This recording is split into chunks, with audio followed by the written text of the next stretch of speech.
Dear students, this lecture is regarding the molecular mass determination by light scattering method. This is one of the very advantageous method by which we can determine the molecular mass of a polymer. हमने पिछले lectures में और भी methods देखे, ऑस्मोमेट्री देखी, विस्कोमेट्री देखी, and group analysis देखा, jail permeation methods देखे जिससे हम मॉलिक्यूलर मास निकाल सकते हैं. हर किसी में अपने एडवांटेज हैं, हर किसी में अपने डिमेरिट्स हैं. ये जो है ये इसकी सेंसिटिविटी लाइट स्कैटरिंग मेथड की बहुत अच्छी मानी जाती है. तो इससे मॉलिक्यूलर मास निकालना बहुत reliable type of molecular mass आप कह सकते हो अगर हम इस मेथड से किसी पॉलीमर सोल्यूशन का मॉलिक्यूलर मास निकालते हैं. देखिए क्या करना है इसमें. ये इसका सेटअप है. इस सेटअप को पूरा गौर से देखिए. इसमें क्या क्या चीजें हैं. आपके पास सोर्स है. सोर्स मतलब लाइट का सोर्स. यहां से आपकी लाइट निकलेगी, लाइट सोर्स.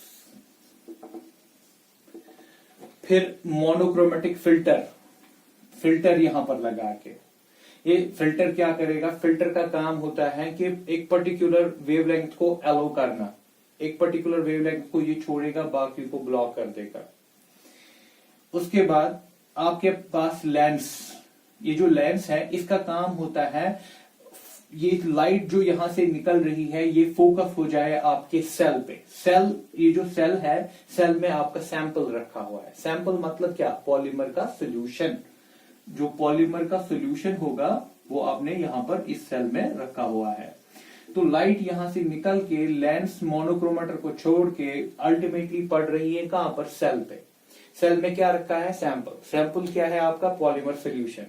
एंड फाइनली उसके बाद लाइट निकलेगी, वो वहां पर स्कैटर होके निकलेगी. उसको डिटेक्टर यहां पर डिटेक्ट कर देगा कि वो किस एंगल पे scatter. That mean for example अगर ये लाइट यहां से निकली और ये यहां से स्कैटर हो गई, इसमें पॉलीमर पार्टिकल्स को टकरा के स्कैटर हो गई, तो आपको पता चलेगा कि किस एंगल पे आपकी जो स्कैटरिंग लाइट निकली वो आपको पता चलेगा bye using this detector. Detector क्या होता है, फोटो मल्टीप्लायर ट्यूब. जो यहां पर आप समझ सकते हो कि आपकी जो यहां से लाइट स्कैटर होके निकलेगी, पॉलीमर सेल सोल्यूशन को हिट करके जो लाइट निकल रही है डिफरेंट एंगल्स पे निकलेगी. वो आप किस एंगल पे वो निकलेगी और उसकी इंटेंसिटी क्या होगी वो आप मेजर कर सकते हो बाय यूजिंग दिस डिटेक्टर. तो बेटा काम क्या करना है, हमें मॉलिक्यूलर मास निकालना है. किस मेथड से, लाइट स्कैटरिंग मेथड को यूज करके. अब ये इसका सेटअप है, जनरल सेटअप है कि इसमें क्या क्या चीजें होती है. बहुत ही सिंपल है. सोर्स है, लाइट सोर्स. मोनोक्रोमेटर है, ये एक पर्टिकुलर वेवलेंथ को अलो करेगा जाना. फिर जाके वो किस पे पड़े, लेंस इसको किस पे डालेगा, सेल पे डालेगा. सेल में क्या है, सैंपल क्या होता है, पॉलीमर सोल्यूशन पॉलीमर का. उसके बाद फोटो मल्टीप्लायर ट्यूब्स इसको डिटेक्ट करेंगे कि आपकी जो लाइट वहां से निकल के किस एंगल पे निकली वो आपका डिटेक्ट हो जाएगा. अब देखिए मेन चीज है, आपको क्या क्या कर रहा है ये इसमें नोट कर रहा है. सबसे पहली बात, फॉर आइडियल पॉलीमर सोल्यूशंस. अगर आपके पास ये जो सॉल्यूशन बनाया हुआ है ये आइडियल है. वो आइडियल का मतलब क्या होता है, no interaction in between the polymer molecules. No interaction between the polymer molecules.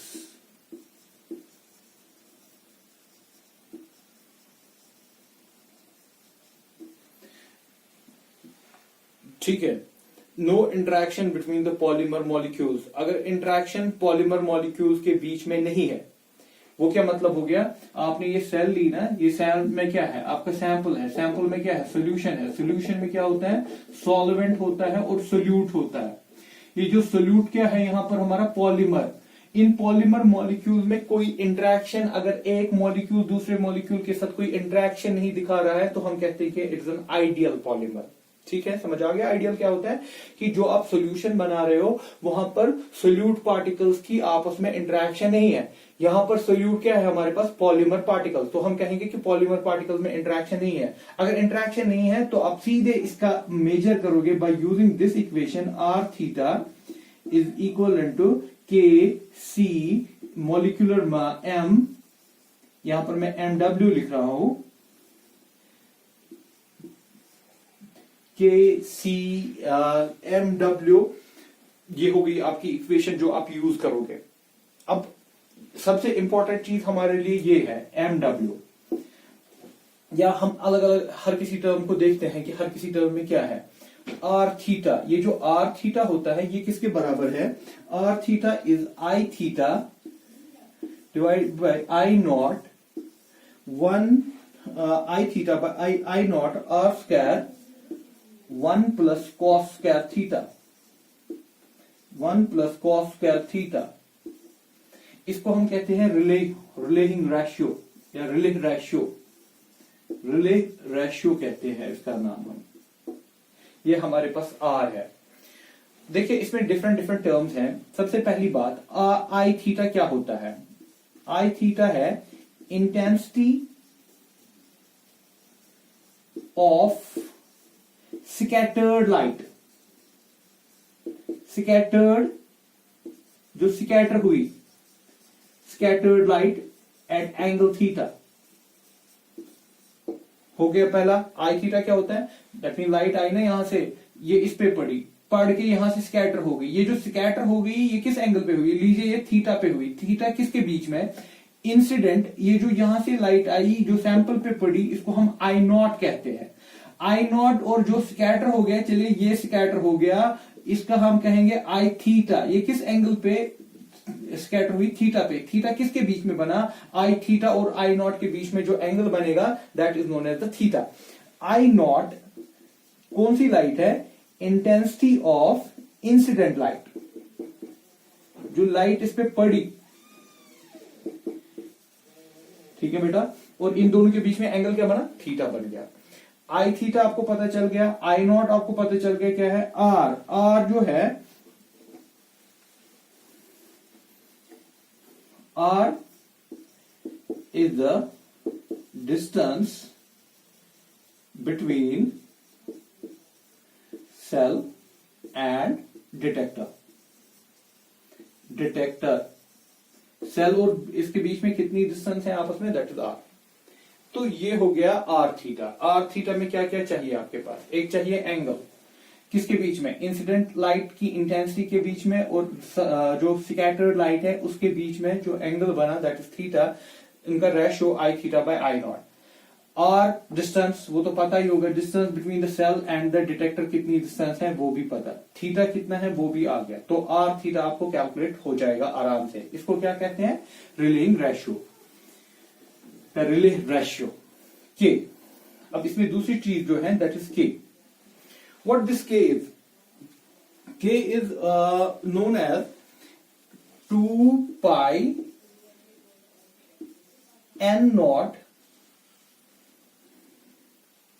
Square dn by dc divided by na lambda raise power 4। इसको हम कहते हैं ऑप्टिकल कांस्टेंट। ऑप्टिकल कांस्टेंट यहां पर क्या क्या चीजें हैं? 2 पाई, ये पता ही है, पाई 3.14, ये यहां पर पाई है। 3 n not, n not is the refractive index of solvent. Refractive index of solvent and dn by dc, this is change in refractive index with concentration। यहां पर याद रखिएगा C concentration होता है, लेकिन ये जो C है ये आप नोट करके रखिएगा। C जो है ये आपने नोट किया होगा, तो यहां पर मैं यूज कर रहा हूं इस पेज को। What this dn by dc is? Change in refractive index, change in refractive index with concentration। लेकिन बेटा कंसंट्रेशन यहां पर याद रखिएगा, हम यहां पर कंसंट्रेशन जो लेते हैं ना that is wait by volume. Wait by volume, W by V जिसको आप कहते हो। यहाँ मोल नहीं होता है, यहाँ होता है वेट बाय वॉल्यूम। पूरा याद रखिएगा, वेट बाय वॉल्यूम से हम लेते हैं सी। ये जो सी है that is wait by volume concentration. अब एन नॉट भी आपको पता चला, refractive index of solvent, change in the refractive index of solution, refractive index of solution, refractive index of solution with concentration of solution. Na, Avogadro's number, Avogadro's number, and lambda, wavelength of light used, wavelength of light used. ये सारी term that means 2 देखिए पता, पाई 3.14 होता है, refractive index solvent क्या लिया होगा आपको पता होगा। हाँ, थोड़ा सा ये इंस्ट्रूमेंट को मेजर करना पड़ता है कि रिफ्रैक्टिव इंडेक्स चेंज कैसे होगा विद चेंजिंग कॉन्सेंट्रेशन। जितनी जितनी आप पॉलीमर की कॉन्सेंट्रेशन चेंज करोगे ये टर्म चेंज हो जाएगी यहाँ पर, dN/dC। इसके ऊपर भी स्क्वायर है। Na, एवोगैड्रो नंबर सबको पता है। लैम्डा, वेवलेंथ, अब कौन सी लाइट ले रहे हो उसकी वेवलेंथ क्या है ये आपको पता होगा, तो K भी निकल सकता है। आर थीटा भी पता है जिसको हमने रिले रेशियो कहा। ऑप्टिकल कांस्टेंट भी पता, सी होता है कॉन्सेंट्रेशन, लेकिन कौन सा, वेट बाय वॉल्यूम वाला। और वहां से आप ये सारी टर्म्स आपको पता है, तो आप इसमें क्या कर सकते हो, आप इसमें मॉलिक्यूलर वेट को आराम से कैलकुलेट कर सकते हो। लेकिन याद रखिएगा ये जो इक्वेशन है ये तभी वैलिड है क्या, जब आपका सोल्यूशन क्या है, आइडियल। और दूसरी बात और याद रखिएगा, if this equation is valid, is valid when polymer particle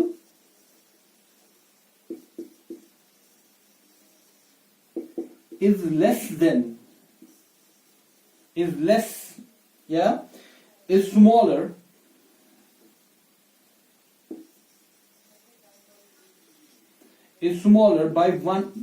smaller by 1/10 of wavelength.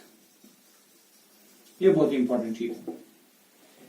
ये इक्वेशन आप तब यूज कर सकते हो जब आपका पॉलीमर पार्टिकल जो है ना, जो आप सोल्यूशन बना रहे थे ना, इसमें जो पार्टिकल है बहुत छोटा है। कितना छोटा है, आपकी वेवलेंथ जो आप यूज करोगे उससे 1/10 छोटा होगा, तब जाके आपकी ये इक्वेशन वैलिड है, तब जाके आप ये चीजें कर सकते हो। अब डिफरेंट केसेस होते हैं। अगर सबसे पहली बात आएगी, अगर आपका सोल्यूशन नॉन आइडियल है। आइडियल में तो आपने देखा क्या करना है, लेकिन अगर आपका सोल्यूशन नॉन आइडियल है तो उस वक्त आप क्या यूज करेंगे, चलिए देखिए। फॉर नॉन आइडियल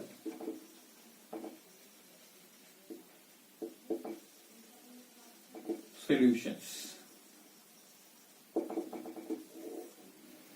अगर आपका सोल्यूशन आइडियल नहीं है, नॉन आइडियल है, तो उस वक्त कहां जाएंगे आप। आपकी जो इक्वेशन है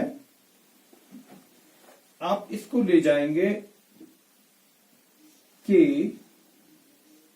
C R थीटा, ठीक है ना, जो वहां पर था K C R theta is equal to 1/RT d this by dc. Now what this is यहां पर ये जो K पता है आपको, पीछे आपने देखा इक्वेशन में, R थीटा C आपको पता है। R इज, यहां पर जो नई टर्म आ रही है R is a gas constant, जो ऑस्मोमेट्रिक मेथड में मैंने आपको बताया है। गैस कांस्टेंट, T टेम्परेचर, ये जो ये चीज है D जिसको पाई सिंबल से दिखाया जाता है, यहां पर मैं पाई नहीं लगा रहा हूं क्योंकि ये इसके साथ कंफ्यूज कर देगा, ऐसे ही डाल रहा हूं। This is change in osmotic pressure, this is osmotic pressure, ये जो चीज है ये ऑस्मोटिक प्रेशर है विद कॉन्सेंट्रेशन।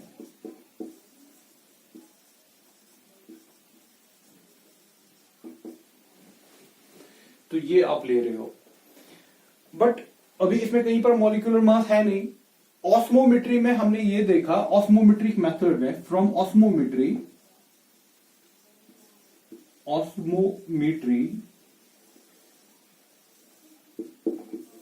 अगर आपके पास नॉन आइडियल सॉल्यूशन होता है,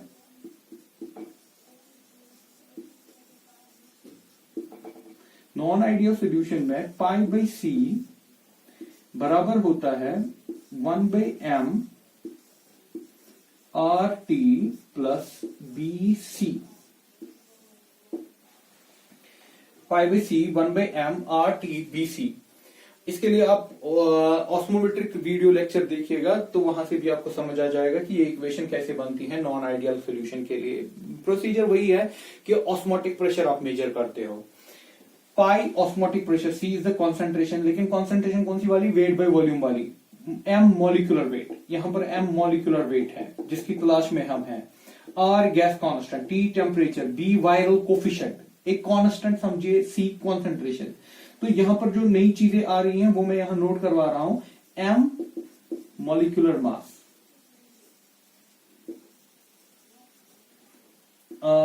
बी वायरल कोफिशिएंट,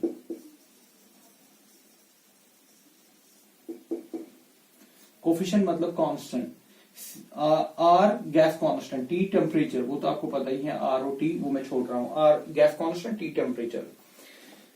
अब ये equation first, this is equation second, substituting equation second in equation one, तो आपका बन रहा है पाई बाय सी 1/m,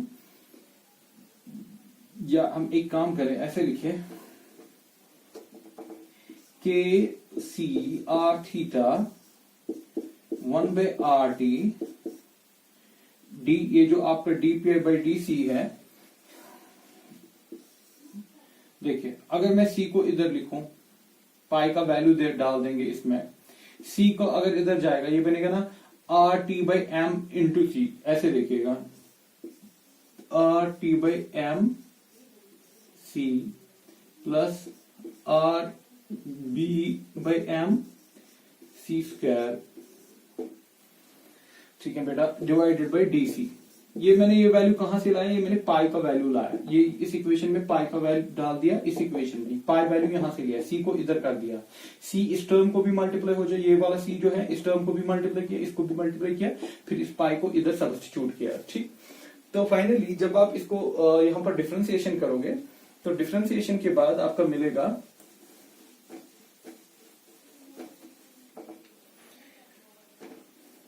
के C R theta 1/RT,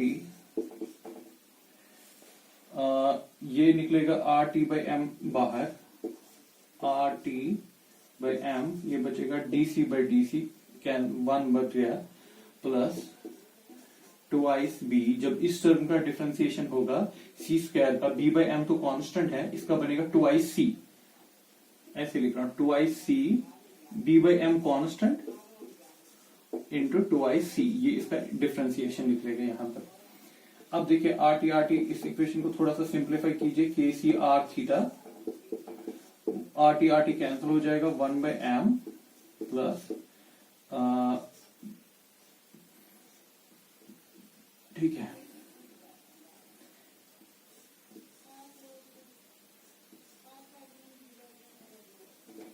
RT यहां पर हम देख सकते हैं, यहां पर ऐसे करेंगे, हम m इन दोनों में से कॉन्स्टेंट बाहर निकालेंगे, ठीक, m को बाहर कर दिया, अगर RT को अंदर भेजेंगे यहां पर ये बचेगा 1 p, RT को मैं अंदर भेज रहा हूं, m को मैंने बाहर कर दिया था, इंटू 2c।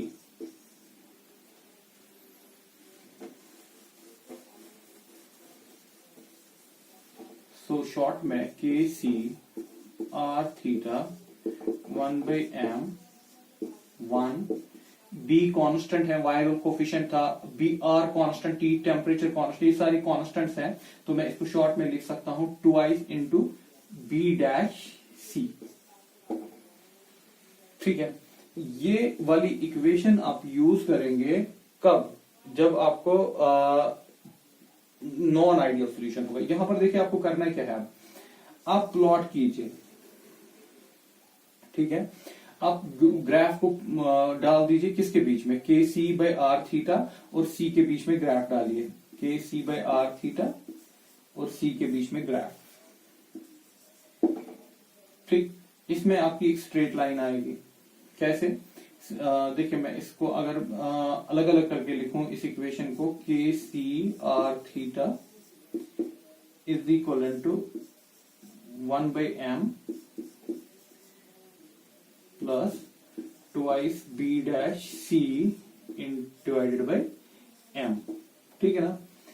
ये हो गया आपका y एक्सिस, c हो गया आपका x एक्सिस, ये हो गया इंटरसेप्ट, ये पार्ट हो गया स्लोप, जो स्ट्रेट लाइन इक्वेशन होती है। तो इंटरसेप्ट यहां पर आप निकाल सकते हो ना, इस ग्राफ से इंटरसेप्ट कितना है, ये यहां से यहां तक होता है इंटरसेप्ट। तो ग्राफ से आप सीधे निकाल सकते हो कि इंटरसेप्ट कहां पर पड़ेगा, वो किसके बराबर, 1/m। तो दैट मीन्स अगर आपने इंटरसेप्ट को निकाला तो आप m को कैलकुलेट कर सकते हो। तो ये हो गया मेथड कहां पर, जहां पर आपके पास नॉन आइडियल सॉल्यूशन होगा, ये निकालने के लिए आपका मॉलिक्यूलर मास हो कैसे निकालेंगे। थर्ड केस, तीसरा केस देख लीजिए इसमें।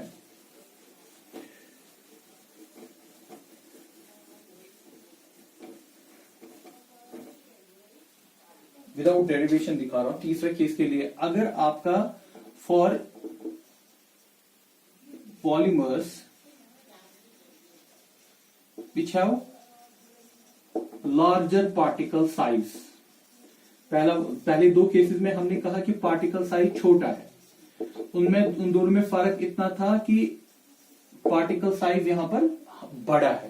पहले दो केसेस जो हमने पढ़े ना, एक था आइडियल, दूसरा था नॉन आइडियल, लेकिन ये था कि पार्टिकल साइज छोटा था as compare to the wavelength of light. लेकिन अगर आप पार्टिकल साइज छोटा नहीं है, बड़ा है, तो आप क्या करेंगे, तो आप इस इक्वेशन को आर थीटा जो आपकी थी, के सी थीटा, के सी जो आपका था के into C molecular mass weight average, molecular mass कौन सा वाला, वेट एवरेज। हमारे पास दो होते हैं, number average, weight average. Molecular mass lecture वाले में मैंने पहले ही स्टार्ट पे दिखाया था आपको। यहां पर एक और टर्म ऐड होगी पी थीटा। ये जो P theta additional term add हो रही है, इसको कहते हैं स्कैटरिंग फैक्टर। आपके पार्टिकल का scattering factor of polymer particle, वो किसके बराबर होता है, पी थीटा होता है बराबर 1 - 1/3 R G square S square. अब इसमें एक नई टर्म आ रही है R G, this is radius of gyration. थोड़ी सी कॉम्प्लिकेशंस इसमें आएंगी, रेडियस ऑफ गायरेशन एस। ये जो एस फैक्टर है, एस फैक्टर को भी आप कैलकुलेट कर सकते हो। एस को आप निकाल सकते हो by taking, it is 4 pi lambda sine theta by 2। That means थोड़ी सी इक्वेशन कॉम्प्लेक्स हो गई। अगर आपका पार्टिकल साइज बड़ा है तो इतना आसान नहीं होगा इसमें निकालना। फिर हायर क्लासेस में हम दिखाते हैं प्रॉपर इसमें क्या प्रोसीजर है, जिसमें हम जिममैन इक्वेशन प्लॉट या जिमरमैन प्लॉट्स यूज करते हैं इसको पूरा निकालने के लिए molecular mass. But still for you people you should remember कि अगर आपके पार्टिकल साइज बड़ा है तो इस पहली वाली इक्वेशन में आपका एक और चीज लगानी है, that is known as scattering factor of the polymer. वो आप लगाइए, फिर जाके आप उसमें क्या क्या चीजें हैं, रेडियस ऑफ गायरेशन है, दैट मीन आपको पार्टिकल का पूरा शेप देखना पड़ेगा, तब जाके आप रेडियस ऑफ गायरेशन तक पहुंच सकते हो। फिर ये एस फैक्टर वेस फैक्टर कैलकुलेट करके आप निकाल सकते हो molecular mass of A polymer. This is the method by light scattering method for determination of molecular mass of a polymer.